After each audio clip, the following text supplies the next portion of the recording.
Okay, we had lots of talented players from Aruba here during the week of April the 9th, April the 11th of 2012, and this is a good example. Bryan Helmeyer, a left-hander, the only left-hander we had from Aruba today. But Bryan's got a very nice game. On the left side of the screen is how he came to us, his first videos here at Kegel. On the right side of the screen over here is the latest version of Bryan on day 3 of his training here at the Kegel Training Center. And quite a bit has changed. Quite a bit has changed. So let's take a look. This is the initial view of Bryan. Pretty good game, although we at first couldn't get him to hold his balance as well as we'd like him to. But he learned to do that while he was here. And you see a lot of activity in the upper body because the lanes back home are dry and you have to throw the ball hard to keep it on the lane. And so just by the nature of where Bryan has bowled, it's helped develop his game with a little bit of extra effort and muscle that won't always serve him well in places he goes besides the lanes in Aruba. You see how much his name tag flops at the end of the delivery there. You see how much activity is going on in his upper body. Let's slow it down and take a look here. Ball goes a little outside his shoulder, then it comes a little bit behind his back. But right there he's in pretty good position with the head behind the ball. It's a very nice position there.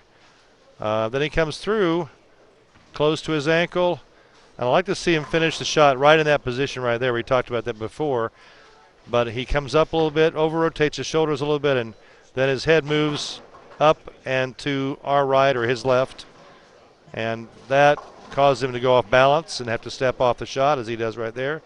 So we want to quiet that down a little bit and let the ball fall more by gravity. And if you want to increase speed, we talked about increasing speed by using the lower body and just having the feet move faster rather than trying to do it with the upper body and the shoulders, okay? So that's how to get the ball to go quicker. Instead of over-rotating the shoulders like we see here in this movement right there, that's a pretty good snap right there. A lot of activity, a lot of acceleration. The place to accelerate, if you want to accelerate, Bryan, is at the very bottom of the swing, not until right there. Then you can accelerate a little bit, but still try not to pull your head offline or your body offline or to pull your trail leg off the ground, okay? So we worked on that. Let's take a look at the new version of Bryan. Hopefully we'll see some good changes here. Still has a nice snappy release, and that's okay. We see the ball now going, though, more toward the focal point. Let's take a look here.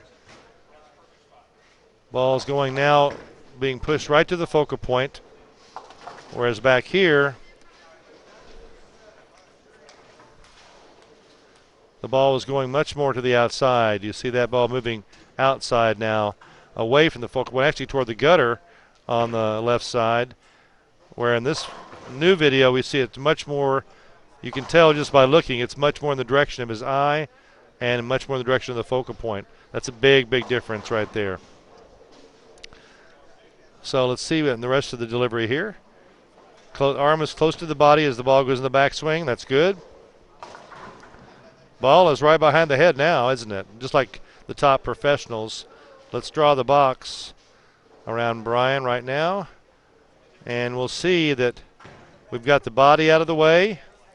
Body's out of the way already. The head and the ball are in the box, just like the top pros. That's what we like to see. Want to see that head and ball stay there.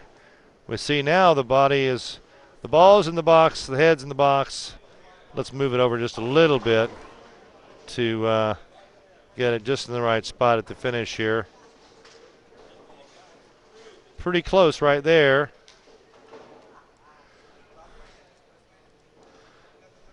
And as he comes through, the head just goes a little bit too far to the right, and he has to move up and to our right, his left. So that's what we want to see become a little quieter. Keep that head and the ball in the box from the top of the swing right there, Bryan, all the way through the finish. That's what we want to do. And you're pretty close to it. You're still there right now. You're still there now, and the ball's off your hand. Then you kind of jerk over to our right or your left. Want to quiet that down just a little bit. Keep that trail leg on the ground will help you do it. If that trail leg stays there on the ground, you're not going to be able to move so much further to the right, okay? So that's one of the key things there. We also talked about a different position for your hand, not getting the hand so much under the ball and have the ball on your index finger as much as having the ball in the center of your palm in the setup. That'll help also with you rolling the ball more and not muscling it so much. But you've got a very good game. Yesterday you threw some shots where you let the ball fall from the top of the swing, and they were very powerful off your hand. You got that ball to really get into the roll.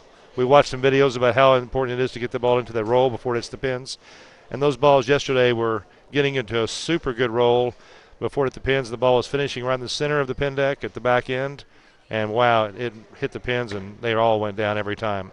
That's the way to alleviate leaving a 10-pin or a 7-pin or a 6-8 or something like that, is to get that ball to transition from skid to hook to the good roll before it hits the pins. And you saw how that works on video.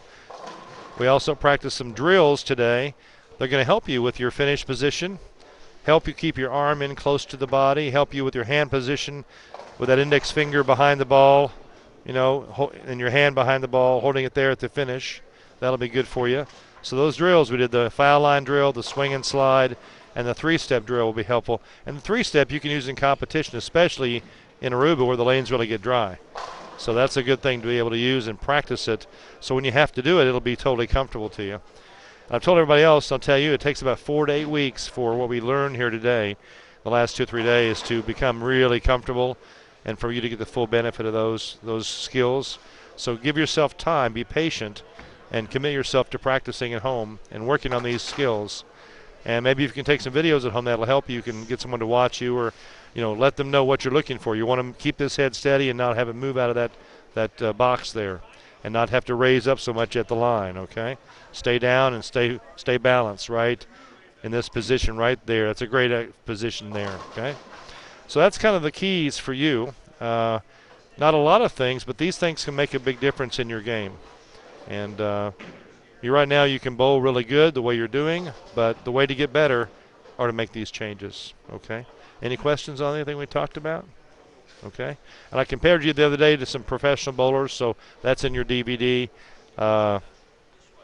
There's lots of good players out there to look at. I don't think we actually gave you a left-hander to look at, so let's take a look at a left-hander. One of the left-handers who might be kind of close to you. Let's see if we can find one here. Go down to the touring players.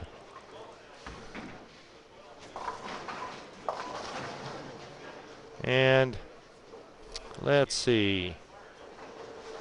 We've always got Jason Couch to use, Parker Bone, Patrick Allen. Let's look at Patrick Allen. I'm not sure he's the best example for you, but we can give it a try and see how he looks. Yeah, let's take a look at Patrick. Okay, he has a little different setup than you do. Let's run yours back to the start.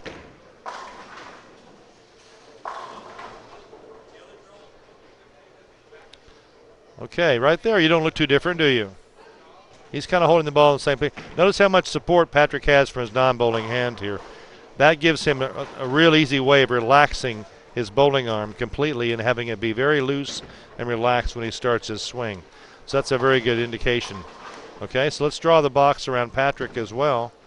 We'll see how he does all this with the box. Bring it down to the front here. Okay. So let's put Patrick into motion. Here's your push, pretty straight to your target right now. Now Patrick pushes it quite a ways out in front. We don't recommend that. He doesn't do the hinge quite as well as we'd like. But notice that the ball is going toward his target line, just like with you. And look at his eye, right over the top of the ball. He's looking right down the top of that ball, pretty much like you are right now. If you look at your eye, and the top of the ball is right there, his eye and the top of the ball are on that green line that's already there, aren't they? So very close, very close. Ball is, look how close the ball is to his body as it goes in the swing. See how close that arm is to the body? It's very, very important. So I want you to watch that. Watch yours now. Yours is a little further away from the body, but pretty close. But he's even closer, isn't he? Even closer with his arm to the body. So that's an important characteristic. At the top of the swing, his ball and the head are lined up pretty good for the angle he's going to throw. Pretty much like you. You're very similar there. In fact, I like your lineup better. And I like the fact you've got the better airplane wings here, don't you? He doesn't have quite as good of airplane wings as you do. He's got a wing going off here to the left. So I think you're a little better than he is in this case, all right?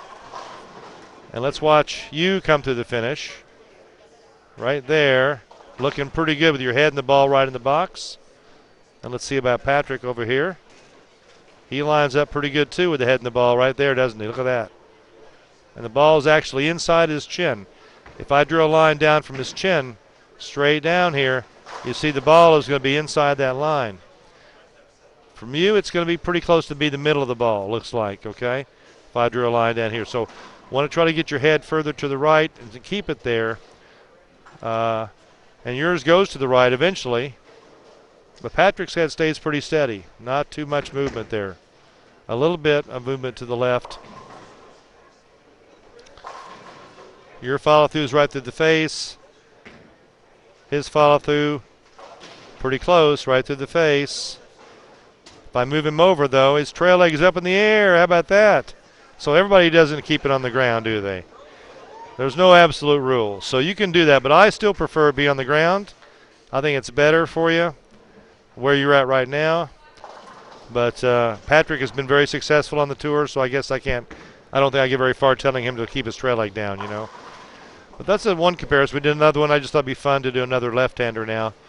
And so I think that you have a lot of ability to get out there and challenge Patrick on the tour one of these days, okay? Hope you do that. So let's take one last look at you. And again, it was a pleasure to have you here. We really enjoyed working with you. You got lots of talent. And with commitment, you're going to have a real good future in bowling if you want to be, okay? So we hope to see you back again sometime soon, all right?